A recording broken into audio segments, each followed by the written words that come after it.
40 రోజులు రక్షణ యాత్రలో 40 రోజులు దెబ్బలను పొంది స్వస్థతనిచ్చే రోజులివి, దివ్యలోకపు దీవెనలు కురిసే రోజులివి. నాదా కలువరి నాదా, ఎందుకయ్యా ఇంత దయా, ఎందుకయ్యా ఎందుకయ్యా ఎందుకయ్యా ఇంత దయా. యేసయ్యా యేసయ్యా యేసయ్యా యేసయ్యా.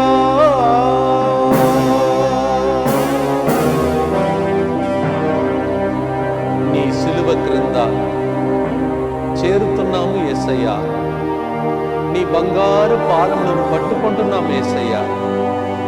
నడుపమయ్యా ఈ 40 రోజులు యేసయ్యా, నీతో ఈ 40 రోజులు సిలువ యాత్ర, ఈ రక్షణ యాత్ర. ప్రభువా, ప్రతిరోజు దైవజనుల ద్వారా మాట్లాడమయ్యా, మా కన్నీళ్లు తుడువమయ్యా, మా ప్రశ్నలకు జవాబును దయచేయమయ్యా. నీ సిలువ నుండి కారిపడిన రక్త నీటి నుండి మమ్ము కడిగి శుద్ధి చేసి నూతన కార్యములు, అద్భుత కార్యములు, ఆశ్చర్య క్రియలు చెయ్యుమయ్యా. కలువరి నాదా, యేసునాదా, మా కొరకై మరణించి రక్తం చింది ప్రాణం పోసిన రక్షకుడా, నీకే స్తోత్రం. రండి, దైవజనులు పొసగబోతున్న గొప్ప శుభవార్తను ఆలకించిన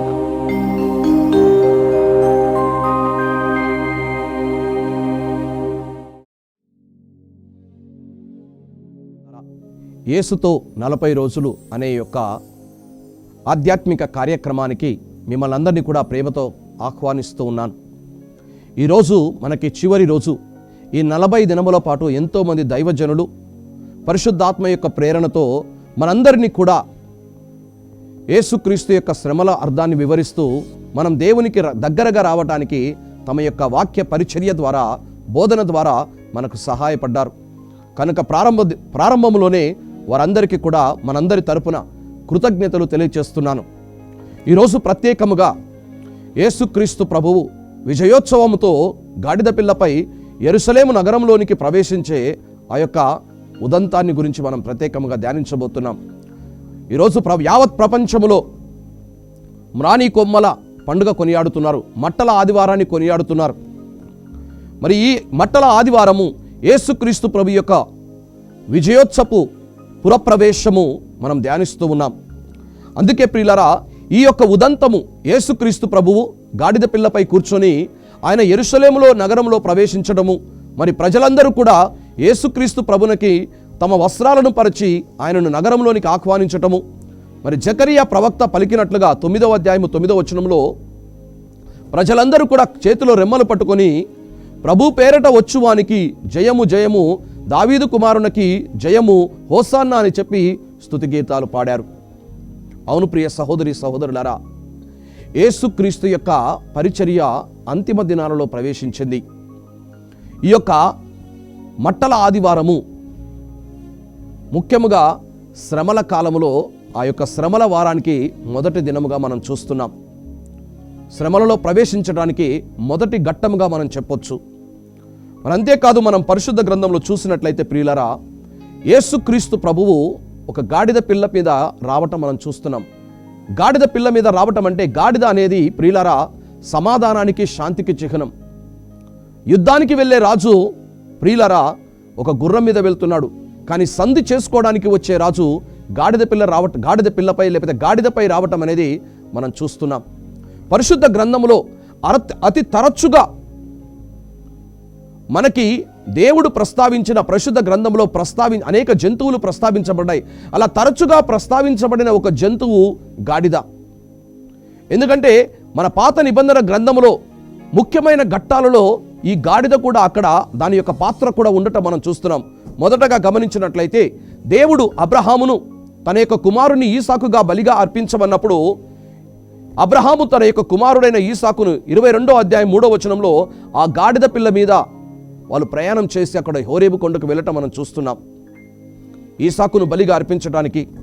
మరి అంతేకాదు, యాకోబు తన అన్న అయిన ఈసావును కలుసుకోవడానికి ముందు 20 ఆడగాడిదలను మరియు గాడిద పిల్లలను ఎన్నిక చేసి వాటి మీద అనేకమైన విలువైన వస్తువులను పెట్టి సమాధానానికి సంధికి చిహ్నంగా ఆ గాడిదలను తన సేవకులకు ఇచ్చి తన అన్న ఈసావుకు పంపాడు.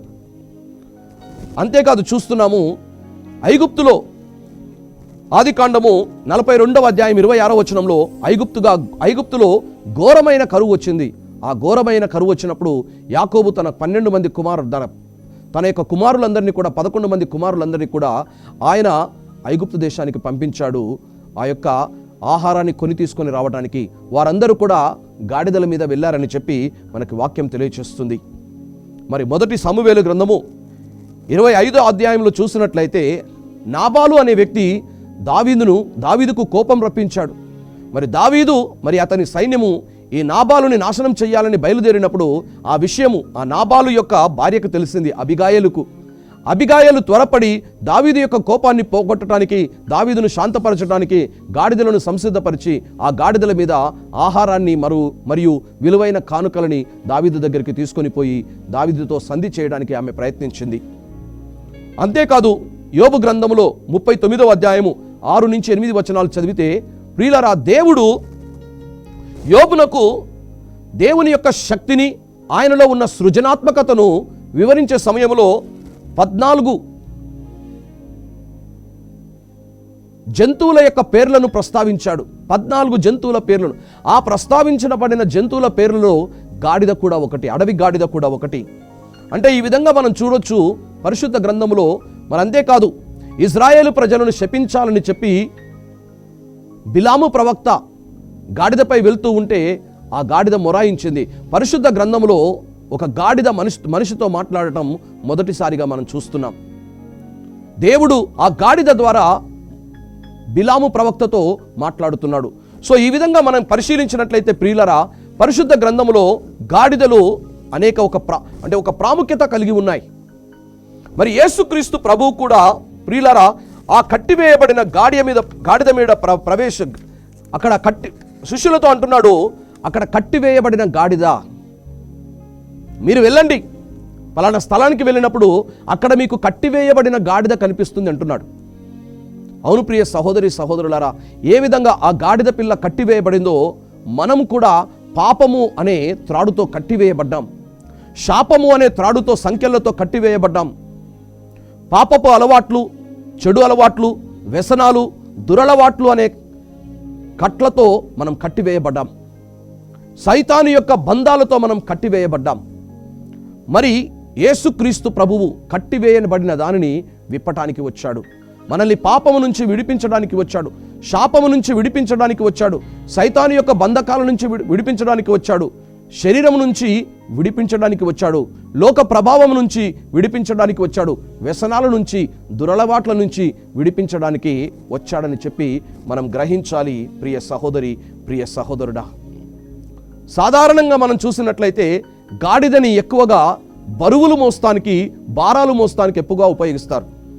ఈ రోజులలో మనకి అనేకమైన యాంత్రికమైన వాహనాలు వచ్చాయి, టెక్నాలజీ పెరిగింది, వెహికల్స్ వచ్చాయి. కానీ ఆ రోజులలో మనుషులు ప్రయాణం చేయాలన్నా, బరువులు మొయ్యాలన్నా, ఒక ప్రాంతం నుంచి ఇంకో ప్రాంతానికి బరువులు తీసుకెళ్ళవాలన్నా వాళ్ళు ఉపయోగించిన వాహనం ఏంటంటే గాడిదనే. ఆ జంతువునే బరువులు మోసేదానికి ప్రతిదానికి కూడా వాడేవాళ్ళు. మరి గాడిదని మనం ఏ విధంగా చూస్తున్నామంటే బరువులు మోసేదానిగా చూస్తున్నాం. కానీ ఈరోజు కూడా మన జీవితంలో మనం అనేకమైన బరువులు మోస్తున్నాం, మనం అనేకమైన భారాలు మోస్తున్నాం. పాపం అనే భారాన్ని మోస్తున్నాం, శాపం అనే భారాన్ని మోస్తున్నాం. మరి ఈ భారాల నుంచి మనకు విముక్తి లేదా? అనారోగ్యము అనే భారాన్ని మోస్తున్నాం. అనేకమైన సమస్యలతో భారముతో కృంగిపోతున్నాం. కలత, ఆందోళన, ఒత్తిడి, వీటన్నిటి వలన ప్రియులారా మనము నిద్రలేని రాత్రులు గడుపుతున్నాము, మనశ్శాంతి లేని దినములు గడుపుతున్నాము. అందుకే యేసుప్రభు అంటున్నాడు మత్తయి సువార్త 11వ అధ్యాయము 28-29 వచనాలలో, సమస్త ప్రజలారా, భారము చే అలసి ఉన్న సమస్త ప్రజలారా నా యొద్దకు రండి, నేను మీకు విశ్రాంతిని ఇస్తానంటున్నాడు దేవుడు. నేను మీకు విశ్రాంతిని ఇస్తానంటున్నాడు ప్రభు. ఎవరైతే భారముతో ఉన్నారో ఆ భారముతో ఉన్నవాళ్ళు యేసయ్య దగ్గరికి వచ్చినప్పుడు ప్రియులారా ఆ యేసయ్య మనకి విశ్రాంతిని ఇస్తానని చెప్పి ఆయన మనకి వాగ్దానం చేస్తున్నాడు. మరి ఈరోజు నువ్వు భారంతో ఉన్నావా? ఏ భారంతో కృంగిపోతున్నావు? ఏ భారంతో నువ్వు పడిపోతున్నావు? నీ భారం నుంచి కేవలం నిన్ను యేసుక్రీస్తు ప్రభు మాత్రమే విడిపించగలడు. నీకు ఆ భారం నుంచి యేసుక్రీస్తు ప్రభు మాత్రమే నీకు విడుదల కలిగించగలడు. నువ్వు యేసయ్య దగ్గరికి వస్తే, ఆయనను ఆశ్రయిస్తే నీ భారాలన్నీ కూడా తొలగిస్తాడు. ఎందుకంటే ఆయన మన భారాలన్నీ కూడా సిలువకు మోశాడు. మన భారముల నిమిత్తమై ఆయన సిలువ మీద బలిగా అర్పించబడ్డాడు అని చెప్పి నువ్వు నేను ఈరోజు మనము గ్రహించాలి. అంతేకాదు ప్రియ సహోదరి సహోదరుడా, గాడిద యొక్క కొన్ని లక్షణాలు మనం చూసినట్లయితే,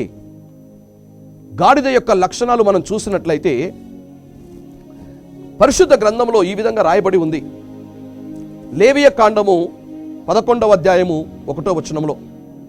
అది ఏంటి అంటే, గాడిద గిట్టలు చీలని ఒక జంతువు, నెమరు వేయని ఒక జంతువు. అంటే గిట్టలు చీలని ఒక జంతువు, నెమరు వేయని జంతువుని దేవుడు అపవిత్రమైన జంతువుగా పోల్చాడు. అంటే గాడిద అపవిత్రమైన జంతువుల కోవలోనికి వస్తుంది. అది పవిత్రమైన జంతువు కాదు. సో అదేవిధంగా ప్రియులరా, మనం కూడా పవిత్రులం కాదు, మనం అపరిశుద్ధులం. దేవుని మహిమను కోల్పోయాం. వాక్యం పలుకుతుంది రోమీల పత్రిక 3వ అధ్యాయము 23వ వచనంలో, మానవులందరూ పాపము చేసి దేవుని మహిమను కోల్పోయారు, ఒక్కడును నీతిమంతుడును లేడాయను అని చెప్పి వాక్యం తెలియజేస్తుంది. కనుకనే మనము దేవుని పాపం చేసి పాపములో పుట్టి దేవుని యొక్క మహిమను మనం కోల్పోయాం. కనుక ప్రియులారా, మనకి దేవుని యొక్క అవసరత ఉన్నది, దేవుని యొక్క విమోచన అవసరత ఉన్నది. దేవుడు మనల్ని కాపాడాలి. మనంతటా మనం కాపాడుకోలేని స్థితిలో ఉన్నాం, అపవిత్రమైన వ్యక్తులుగా ఉన్నాం. కానీ ఆ అపవిత్రమైన జంతువు మీదనే యేసుక్రీస్తు ప్రభు ప్రయాణం చేయాలని నిర్ణయించుకున్నాడు. ఆ అపవిత్రమైన జంతువునే ఆయన విడిపించాలనుకున్నాడు. మరి మనల్ని కూడా ప్రియులారా, అపవిత్రమైన మనల్ని దేవుడు విడిపించడానికి సిద్ధముగా ఉన్నాడని చెప్పి మనము ప్రత్యేకముగా గ్రహించాలని కోరుకుంటున్నాను ప్రియులారా.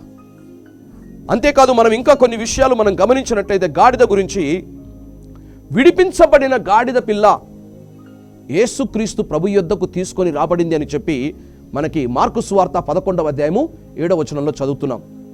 ఆ శిష్యులు ఆ గాడిదని, కట్టివేయబడిన గాడిదను విప్పిన తర్వాత ఆ విప్పబడిన గాడిద యేసు ప్రభు దగ్గరికి తీసుకొని రాబడిందని చెప్పి మనం అక్కడ రాయబడిన సువార్తలో మనం గమనిస్తున్నాం. అవును ప్రియ సహోదరి సహోదరుడా, యేసుక్రీస్తు ప్రభు దగ్గరికి పాపము చేత కట్టివేయబడిన మనల్ని యేసుక్రీస్తు ప్రభు విడిపించాడు. మనల్ని పవిత్రమైన ప్రజలుగా యేసుక్రీస్తు ప్రభువు పరిశుద్ధమైన వ్యక్తులుగా దేవునికి మనల్ని మనం సమర్పించుకునేలా చేశాడు. ఇది మనం 1 కొరింథీ 1:30లో మనం చదువుతున్నాం ప్రియ సహోదరి, ప్రియ సహోదరుడా. మరి అంతేకాదు, ఇక్కడ గాడిద గురించి మనం ఇంకొక విషయం కూడా క్షుణ్ణంగా పరిశీలించాలి. అది ఏంటి అంటే, సాధారణంగా గాడిద అనేది మొండిది, మొరాయిస్తుంది, ముందుకు కదలదు. దాని కోపం వచ్చిందంటే ముందుకు కదలదు, కూర్చుంటుంది, అలాగే నిలబడుతుంది, ఎంత కొట్టినా కానీ కదలదు. అందుకనే సాధారణంగా మనుషులు తిట్టేటప్పుడు కూడా గాడిదనే వాడతారు. అడ్డగాడిద అంటారు, దొంగ గాడిద అంటారు. సో గాడిదని ఒక తిట్టుగా వాడుతుంటారు. ఎందుకంటే మొండితనానికి గాడిద ఒక గుర్తు. అందుకనే మనం చూస్తున్నాము, మనిషి కూడా, మానవుడు కూడా మొండివాడే. దేవుని మాట వినడు, వినటానికి ఇష్టపడడు, దేవుని మీద తిరగబడేవాడు మనిషి. అందుకనే ఈ వాక్యాలు మనకి చాలా స్పష్టంగా బైబిల్ గ్రంథంలో ప్రస్తావించబడ్డాయి. ఇర్మియా గ్రంథము 18వ అధ్యాయము 11వ వచనంలో చూసినట్లయితే, మీరు మీ దుర్మార్గము నుండి వైదొలగి మీ ప్రవర్తనను కార్యములను మార్చుకోవలను అని చెప్పి ప్రభు అడుగుతున్నాడు. కానీ ప్రజల ప్రతిస్పందన ఎలా ఉంది? 12వ వచనంలో మనం చూస్తున్నాము, కానీ వారు మేము మారము, మేము మా ఇష్టం వచ్చినట్లుగా మా దుష్ట హృదయము చెప్పినట్లుగా చేయదుము అని చెప్తారంట. చూడండి ప్రజల యొక్క మొండితనం. ఒకవైపు దేవుడు ఇర్మియా ప్రవక్త ద్వారా ప్రజలని మారమని, దేవుని దగ్గరికి రామని, విగ్రహారాధన వదిలిపెట్టమని, చెడు క్రియలను దుష్క్రియలను వదిలిపెట్టమని దేవుడు అడుగుతుంటే ప్రజలేమంటున్నారు? మీ మారం, మేము ఇంతే ఉంటాం, మేము మీ దగ్గరికి రాము, మా ఇష్టం వచ్చినట్టుగా మా దుష్ట హృదయం బోధించినట్లుగా మేము జీవిస్తామని చెప్పి మొండి వాళ్ళుగా వాళ్ళు ప్రవర్తిస్తున్నారు. అందుకే దేవుడు కీర్తన 81వ కీర్తన 11-12 వచనాలలో ఈ విధంగా మాట్లాడుతున్నాడు, నా ప్రజలు నా మాట వినుటలేదు, నాకు అవిధేయులుగా ఉన్నారు, కనుక నేను వారిని తమ మొండి పట్టునకు వదిలివేసితిని. దేవుడు అంటున్నాడు, ఆ మొండి పట్టు పట్టి విగ్రహారాధన వదిలేయకుండా దేవుని ఆజ్ఞలు తిరస్కరించి వారి బుద్ధికి తోచినట్లుగా ఇజ్రాయేల్ ప్రజలు జీవిస్తూ ఉంటే, దేవుని నమ్మకుండా ఇతర రాజ్యాలని, సైన్య బలాన్ని, రాజకీయ బలాన్ని వాళ్ళు నమ్ముతూ ఉంటే ప్రభువు వారి మొండితనానికి వాళ్ళని వదిలేశాడంట. అంతేకాదు మనం చూస్తున్నాం ప్రియులారా, నిర్గమకాండము 32వ అధ్యాయము 9వ వచనంలో ప్రభు అంటున్నాడు, ఈ ప్రజల తీరు నాకు తెలుసు, వాళ్ళ తలబురుసు ఎక్కువ, వాళ్ళు మొండివాళ్ళు అంటున్నాడు ప్రభు. వాళ్ళు మొండివారు. ఇర్మియా ప్రవక్త 7వ అధ్యాయము 24వ వచనంలో కూడా ప్రభు ఈ విధంగా మాట్లాడుతున్నాడు, కానీ వారు నా పలుకులు ఆలింపలేదు, నాకు విధేయులు కాలేదు, మొండితనముతో తమ దుష్ట హృదయము ప్రకారం నడిచితిరి, నా చెంతకు రాకుండా వైదొలగిపోయిరి అని చెప్పి ప్రభు వారి మీద ఒక ఫిర్యాదు చేస్తున్నాడు. ప్రియులరా, అవును ప్రియులరా, ఇజ్రాయేలీ ప్రజలు మొండి వాళ్ళుగా ఉన్నారు, మొండితనంతో జీవించారు, మొండితనంతో ఉన్నారని చెప్పి అక్కడ మనం ప్రస్తావించబడింది. ఇంకొక మాట మనం చూసినట్లయితే, ఈ గాడిదని యేసుక్రీస్తు ప్రభువు ఆ యొక్క తన శిష్యులను పంపించాడు కదా. ఆ శిష్యులను పంపించినప్పుడు ఆ గాడిద, కట్టివేయబడిన గాడిద 2 మార్గాలకు మధ్యలో ఉంది. అక్కడ మనకు వాక్యం తెలియచేస్తుంది. మార్కు సువార్త 11వ అధ్యాయము 4వ వచనంలో ఆ గాడిదంట 2 దారుల మధ్య కట్టివేయబడింది. అంటే దీని అర్థం ఏంటి? మనుషులు 2 మార్గాలలో జీవిస్తున్నారు. ఒకటి దేవుని మార్గం కావాలని ఆశపడుతున్నారు, రెండోది లోక మార్గం కావాలని ఆశపడుతున్నారు. ఒకటి ఆత్మను అనుసరించి జీవించాలని కోరుకుంటున్నారు, కానీ ఇంకొక వైపు శరీరానుసారులుగా జీవించాలని ఆశపడుతున్నారు. ఈ విధంగా ద్వంద్వ జీవితం. అందుకనే దర్శన గ్రంథం 3వ అధ్యాయం 16వ వచనంలో దేవుని వాక్యం పలికింది, నువ్వు చల్లగానైనా లేవు, వెచ్చగానైనా లేవు, నులివెచ్చగా ఉన్నావు కనుక నేను నా నోటి నుండి ఉమ్మివేయుదును. ప్రియ సహోదరి, ప్రియ సహోదరుడా, ఈరోజు నువ్వు 2 మార్గాలలో వెడుతున్నావా? 2 పడవలలో కాలు పెట్టి ప్రయాణం చేస్తున్నావా? ఇది నీకు సగదు. దేవుడు మనల్ని పిలిచింది శరీరానుసారులుగా జీవించమని కాదు. ఎందుకంటే పరిశుద్ధ గ్రంథం పలుకుతూ ఉంది, రోమీయులకు రాయబడిన లేఖ 8వ అధ్యాయము 7వ వచనంలో, శరీరానుసారులుగా జీవించే వాళ్ళు దేవునికి శత్రువులు అంట. గలతీ పత్రిక 6వ అధ్యాయము 7-8 వచనాలలో, శరీరము అనే పొలములో విత్తనం నాటితే శారీరక క్రియలనే మనం కోస్తామంట, శారీరక క్రియలు అనే పంటని మనం కోస్తామంట. అందుకనే ప్రియులారా, మనము దేవుని బిడ్డలం కాబట్టి ఈ లోకానుసారంగా జీవించడానికి మనం ఎన్నుకోబడలేదు, శరీరానుసారులుగా జీవించడానికి మనం పిలువబడలేదు.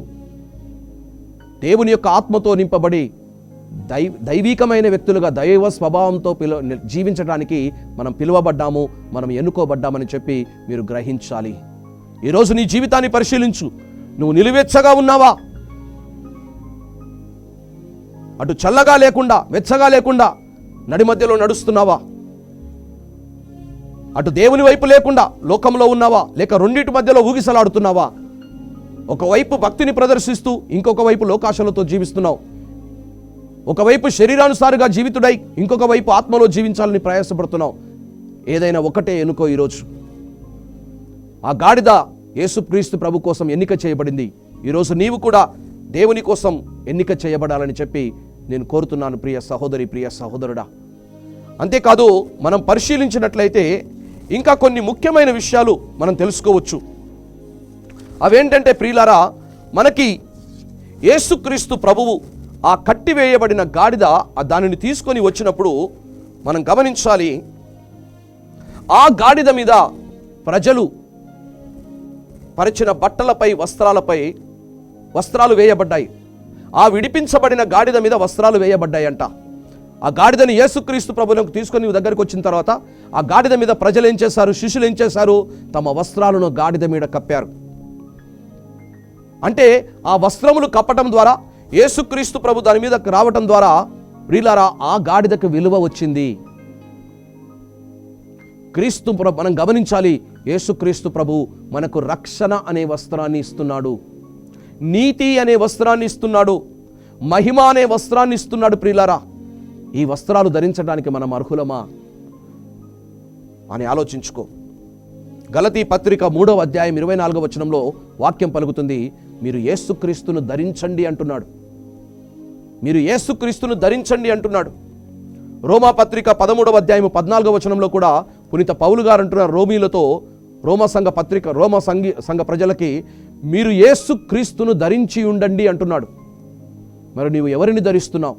క్రీస్తును నువ్వు ధరించి ఉన్నావా? దర్శన గ్రంథంలోనంట 16వ అధ్యాయము 15వ వచనంలో దైవజనులు వారందరూ కూడా దేవుడు తమకిచ్చిన పరిశుద్ధ వస్త్రాలను కాపాడు వారందరూ కూడా ధన్యులు అంట. దేవుడు నీకు పరిశుద్ధత అనే వస్త్రాన్ని ఇచ్చాడు, రక్షణ అనే వస్త్రాన్ని ఇచ్చాడు, నీతి అనే వస్త్రాన్ని ఇచ్చాడు. మరి ఆ వస్త్రాన్ని నువ్వు కాపాడుకుంటున్నావా? దర్శన గ్రంథము 19వ అధ్యాయము 7-8 వచనాలలో దేవుని వాక్యం ఈ విధంగా పలుకుతుంది, సర్వశక్తి గల దేవుడు మనకి వస్త్రములను ఇచ్చాడు. ఎలాంటి వస్త్రాలు? వాళ్ళు వస్త్రాలు ధరించి ఉన్నారంట, అమూల్యమైనవి, స్వచ్ఛమైనవి. మరి ఇవన్నీ కూడా దేనితో పోలుస్తున్నాడంటే సత్క్రియలు. మనం మంచి పనులు చేస్తే, మంచిగా జీవిస్తే ప్రియులారా, ఆ సత్క్రియలే మనకి అమూల్యమైన స్వచ్ఛమైన వస్త్రాలుగా మారుతున్నాయి. క్రీస్తును ధరించిన వ్యక్తులుగా మనం మారబోతున్నాం ప్రియ సహోదరి, ప్రియ సహోదరుడా. అదేవిధంగా మార్కు సువార్త 11వ అధ్యాయం 8వ వచనంలో ఆ గాడిద ప్రజలు పరిచిన బట్టల మీద, వస్త్రాలపై, కొమ్మలపై నడిచింది అంట. మరి క్రీస్తును ధరించిన నీవు పరిశుద్ధ మార్గంలో వెళ్ళాలి, నీతి మార్గంలో వెళ్ళాలి. యోబు గ్రంథంలో ప్రస్తావించినట్లు 39వ అధ్యాయంలో గాడిదంట పర్వత కొండలలో, పుట్టలలో, రాళ్లలో, రప్పలలో ఉంటుందంట, అరణ్యంలో తిరుగాడుతుందంట. కానీ ఇక్కడ గాడిద ప్రజల మధ్యలో ఆ యొక్క వస్త్రాలు పరిచి ఉండగా ఆ వస్త్రాల మీద నడుస్తుంది. నువ్వు యేసుక్రీస్తును ధరించినప్పుడు ప్రియులారా నీకు ఒక విలువ వస్తుంది. యేసుక్రీస్తును నేను నిలుపుకున్నప్పుడు, నువ్వు యేసుక్రీస్తును కలిగి ఉన్నప్పుడు ప్రియులారా నీవు కూడా ఒక ఉన్నతమైన మార్గంలో నడవాల్సిన బాధ్యత నీకుంది. నీవు కూడా ఉన్నతమైన బాధ్యత నీకుంది. మనం కూడా యేసును కలిగి ఉండాలని చెప్పి మనం గ్రహించాలి ప్రియ సహోదరి, ప్రియ సహోదరుడా. కానీ ఇక్కడ మనం వాక్యాన్ని పరిశీలించినట్లయితే యేసుక్రీస్తు ప్రభు గాడిద పిల్లపై రావటానికి కారణం ఏంటి? ఆయన రాక యొక్క అంతర్యం ఏంటి? ఎందుకు ప్రజలందరూ కూడా నినాదాలు చేశారు? ఎందుకంటే యేసుక్రీస్తు ప్రభువు ఒక రాజుగా, రైట్ఫుల్ కింగ్, ఒక రాజుగా ఆయన యెరూషలేము నగరంలో ప్రవేశించాడు. ప్రజలందరూ కూడా హోసాన్నా అంటున్నారు. హోసాన్నా అనేది ఒక ప్రార్థన. కీర్తన 118:26 ప్రకారము మన వాక్యం చూసినట్లయితే ప్రియులరా, అక్కడ హోసాన్నా అంటే దాని అర్థం ప్రియులరా మమ్మల్ని కాపాడేవాడు అని చెప్పి మనం గ్రహించవచ్చు. మనల్ని కాపాడేవాడు, మనల్ని రక్షించేవాడు. ఓ లార్డ్ సేవస్, మమ్మల్ని కాపాడు అని చెప్పి దేవునికి అర్తనాదం చేయటం, దేవునికి మొరపెట్టడం అని మనం గ్రహించాలి. మరి యేసుక్రీస్తు ప్రభు ఒక స్వచ్ఛమైన, నీతిమంతమైన రాజుగా వచ్చాడని మనం గ్రహించాలి.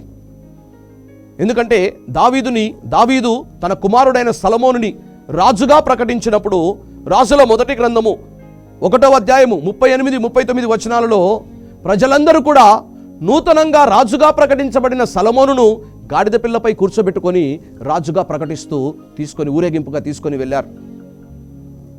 మరి అదే విధంగా ప్రజలు కూడా చూస్తున్నాము, యేసుక్రీస్తు ప్రభుని దావీదు కుమారునిగా గుర్తిస్తున్నారు. మత్తయి సువార్త 21:9లో గాడిద పిల్లపై కూర్చొని వస్తున్న యేసు ప్రభుని hosanna to the son of David, దావీదు సుతునకు, దావీదు కుమారునకు హోసాన్నా అని చెప్పి వాళ్ళందరూ కూడా స్తుతి గీతాలు పాడారు.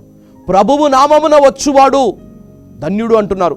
ఇది కీర్తన 118:26 వచనంలో నెరవేర్పు ఇది అని చెప్పి మనం చూస్తున్నాం ప్రియులరా.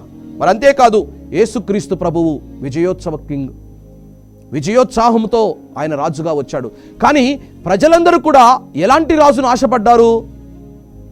పొలిటికల్గా, రాజకీయంగా రోమీయుల యొక్క పాలనా అధికారాన్ని నుంచి యేసుక్రీస్తు ప్రభు ఇజ్రాయేలు ప్రజలను విడిపిస్తాడనే ఆలోచనతో వాళ్ళందరూ కూడా ఆశపడ్డారు, ఎదురు చూశారు. కానీ యేసుక్రీస్తు ప్రభువు ప్రజలు కోరుకున్న రాజుగా రాలేదు, దేవుడు ఏర్పాటు చేసిన రాజుగా వచ్చాడు. ఆయన కేవలము ఇజ్రాయేలు ప్రజలని రోమీల పాలనా అధికారం నుంచి విడిపించడానికి రాలేదండి. మనుషులని పాపము నుంచి విడిపించే రాజుగా, శాపము నుంచి విడిపించే రాజుగా, మరణము నుంచి విడిపించే రాజుగా, ఖండన తీర్పు నుంచి విడిపించే రాజుగా, మరియు సైతాను యొక్క ప్రభావము నుంచి, అధికారం నుంచి, సైతాను యొక్క పాలన అధికారం నుంచి విడిపించడానికి ఆయన రాజుగా మన దగ్గరకు వచ్చాడు. కానీ ఇది చెయ్యాలంటే ప్రియులరా, యేసుక్రీస్తు ప్రభు శిలువ మరణం పొందాలి. ఈరోజు ఏ ప్రజలైతే హోసాన్నా హోసాన్నా అని జయగీతాలు పాడారో అదే ప్రజలు ప్రియులరా యేసు ప్రభు మీద తిరగబడి అతనిని సిలువ వేయండి అని చెప్పే రోజులు అతి దగ్గరలోనే ఉన్నాయి. అవును ప్రియ సహోదరి, ప్రియ సహోదరుడా, ఈ 40 దినముల పాటు యేసుక్రీస్తు యొక్క జీవితాన్ని నువ్వు పరిశీలించావు, వాక్యాన్ని విన్నావు, ప్రభుతో కలిసి ప్రయాణం చేసావు. వాక్యము ద్వారా మనం ఇప్పుడు రేపటి నుంచి పవిత్ర వారంలో అడుగు పెట్టబోతున్నాం. ఈ పవిత్ర వారంలో క్రీస్తు శ్రమలలో మనం పాల్గొనబోతున్నాం ప్రియులారా. మరి ఆ శ్రమలను మనం ప్రత్యేకంగా ధ్యానం చేద్దాం.